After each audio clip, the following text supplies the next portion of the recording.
हर हर महादेव। आने वाला है श्रावण मास। 22 जुलाई सोमवार से 19 अगस्त 2024 तक श्रावण महीना है।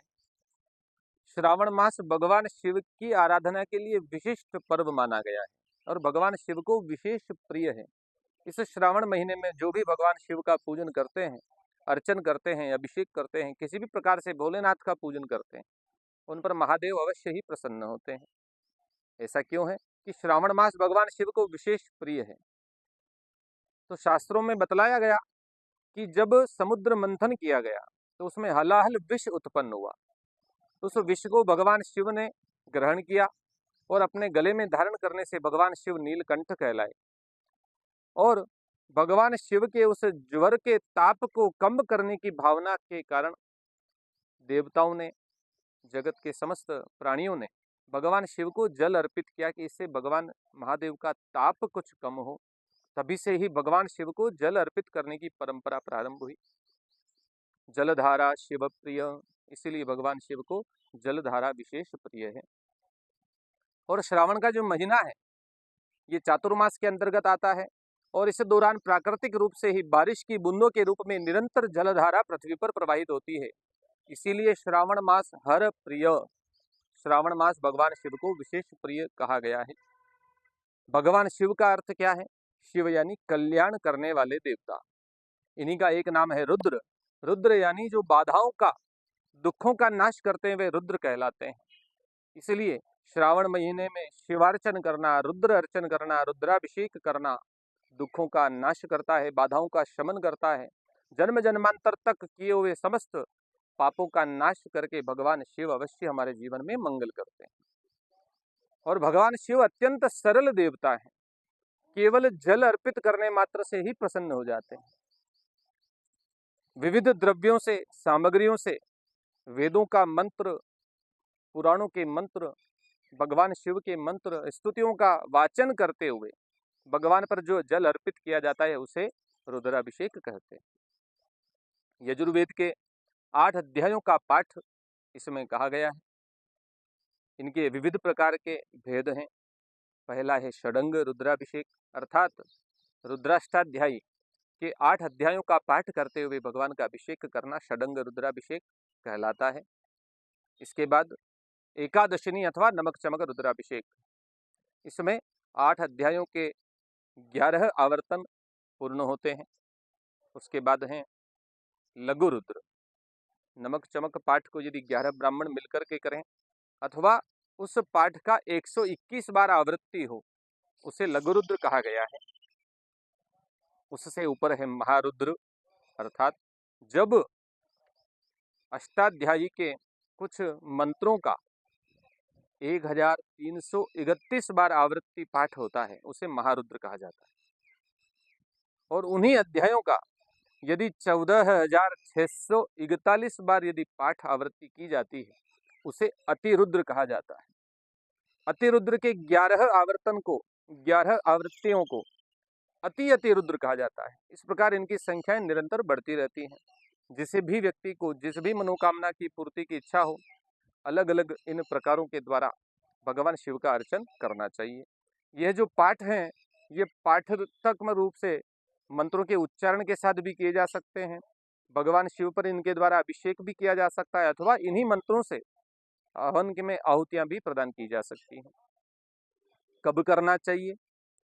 तो भगवान शिव की पूजन के लिए वैसे तो कोई विशेष मुहूर्त की आवश्यकता नहीं है, परंतु तीर्थ में, किसी शिवालय में, श्रावण के महीने में, सोमवार पर, प्रदोष पर्व पर अथवा शिवरात्रि के पर्व पर कोई मुहूर्त इत्यादि देखने की आवश्यकता नहीं है।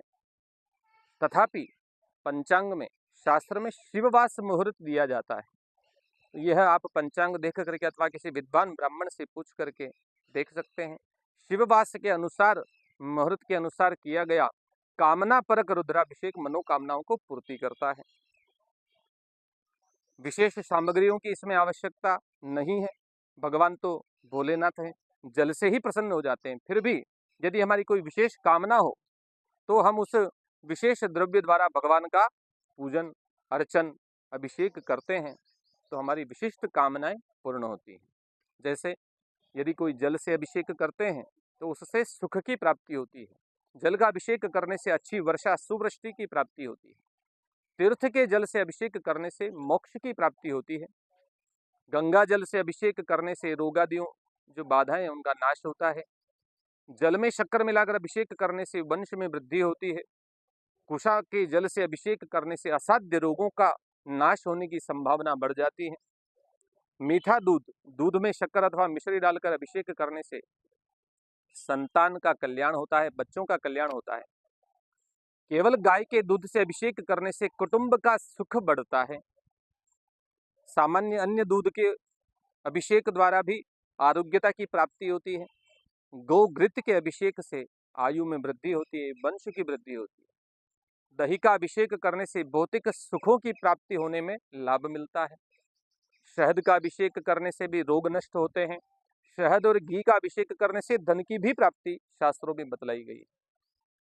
यदि तेल से भगवान का अभिषेक करते हैं, रुद्राभिषेक करते हैं तो उससे बाधाओं का नाश होता है, सरसों के तेल से यदि अभिषेक किया जाए तो रोग और शत्रुओं का बाधा नष्ट होती है, पंचामृत से अभिषेक करने सर्व मनोकामनाएं सिद्ध होती हैं, फलों के रस से अभिषेक करने से सुख और समृद्धि की प्राप्ति होती है, बिल्व के रस से अभिषेक करने से भगवान शिव जीवन के आदि देविक आदि भौतिक आध्यात्मिक सब प्रकार के तापों का शमन करते हैं, गन्ने के रस से अभिषेक करने से लक्ष्मी धन की वृद्धि होती है, केशर मिश्रित जल से अभिषेक करने से पारिवारिक कुटुंब सुख बढ़ता है, इत्र अथवा सुगंधित तेल के अभिषेक से सब कामनाएं सिद्ध होती हैं, चंदन का जल यदि अभिषेक किया जाए तो उससे सब प्रकार से मानसिक शांति की प्राप्ति होती है, जीवन तनाव से मुक्त हो जाता है।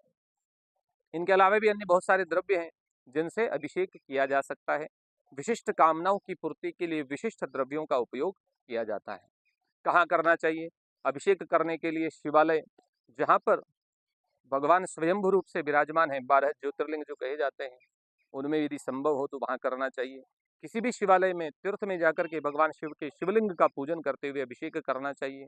घर पर यदि कोई बाणलिंग है, पारद लिंग है, स्फटिक लिंग है, रत्नलिंग है, अथवा मिट्टी से बनाया हुआ, गोबर से बनाया हुआ, मक्खन से बनाया हुआ, मिश्री से बना हुआ, चावल के आटे से बना हुआ, विविध शास्त्रों में जो द्रव्य बतलाएंगे उनसे निर्मित पार्थिव शिवलिंग का भी रुद्राभिषेक पूजन में उपयोग किया जा सकता है। इनका अलग अलग फल प्राप्त होता है। विशिष्ट कामनाओं के लिए विशिष्ट प्रकार की सामग्रियों से शिवलिंग का निर्माण करते हुए उनका पूजन एवं अभिषेक करके लाभ प्राप्त किए जाते हैं। शिव रुद्राभिषेक कैसे करना चाहिए, शिव पूजन कैसे करना चाहिए, आने वाले श्रावण महीने में हम सामान्य रूप से भगवान शिव को प्रसन्न करने के लिए किस प्रकार से उनका पूजन करें, इसके लिए भी शास्त्रों में सामान्य विधियां बतलाई गई हैं। पंचोपचार पूजन बतलाया गया है, षोडशोपचार पूजन बतलाया गया है।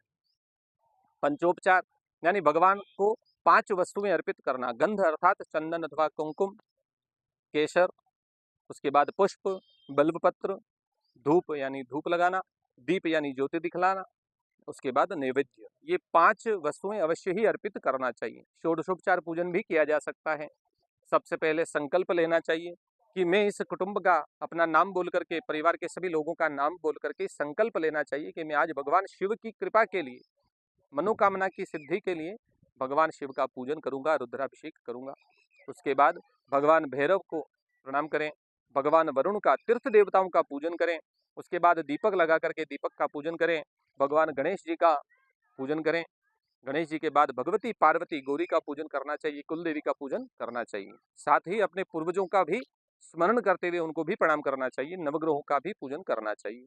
उसके बाद भगवान शिव के जो गण हैं, गणपति, पार्वती, स्कंद, कार्तिक, नंदी, भृंगराज, कुबेर, सर्प, डमरू, त्रिशूल, पिनाक, भगवान की जो आयुध हैं, नंदीगण हैं, इन सब का भी पूजन पहले करके फिर भगवान शिव का पूजन अंत में करना चाहिए। भगवान शिव को पूजन करते हुए आवाहन करें, जल से स्नान कराएं, दूध, दही, घी, शक्कर, शहद, पंचामृत इत्यादि विविध द्रव्यों से भगवान को स्नान कराएं और विविध द्रव्यों द्वारा भगवान का स्तुति बोलते हुए, रुद्र पाठ का, वेद मंत्रों का अभ्यास करते हुए, पाठ करते हुए रुद्राभिषेक करना चाहिए। रुद्राभिषेक के बाद भगवान को शुद्ध स्नान करवा करके, वस्त्र इत्यादि धारण करवा करके श्रृंगार करें, धूप, दीप, नैवेद्य, फल, तांबूल, दक्षिणा इत्यादि अर्पित करें, भगवान की आरती करें, पुष्पांजलि करें और प्रदक्षिणा करते हुए भगवान को प्रणाम करें, अपने समस्त अपराधों की भगवान से क्षमा मांगें और भगवान की विविध स्तुतियों का परिवार के सहित कुटुंब के साथ उच्चारण करते हुए भगवान का कीर्तन श्रावण में अवश्य करना चाहिए और संध्या काल में भगवान को दीपदान करते हुए अपना दिन व्यतीत करना चाहिए। और हमारे द्वारा श्रावण में इस प्रकार से यदि पूजन की जाती है, रुद्राभिषेक किया जाता है, तो हमें अवश्य ही मनोकामनाएं पूर्ति का अवश्य आशीर्वाद भगवान महादेव प्रदान करते हैं, जीवन में अवश्य ही मंगल करते हैं। ये सावन श्रोम के जो पूजन की विधि है ये आपको बतलाई है। इसके अलावा श्रावण में विशिष्ट सोमवार भी प्राप्त हो रहे हैं, विशिष्ट प्रदोष पर्व प्राप्त हो रहे हैं। इनमें भी हम अपनी मनोकामनाओं की सिद्धि के लिए विशिष्ट प्रकार के प्रयोग करते हुए, शास्त्र विधियों का प्रयोग करते हुए विशिष्ट लाभ प्राप्त कर सकते हैं।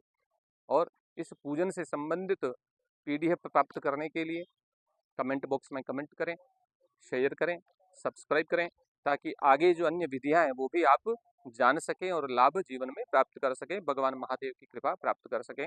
हर हर महादेव। ओम तत्सत।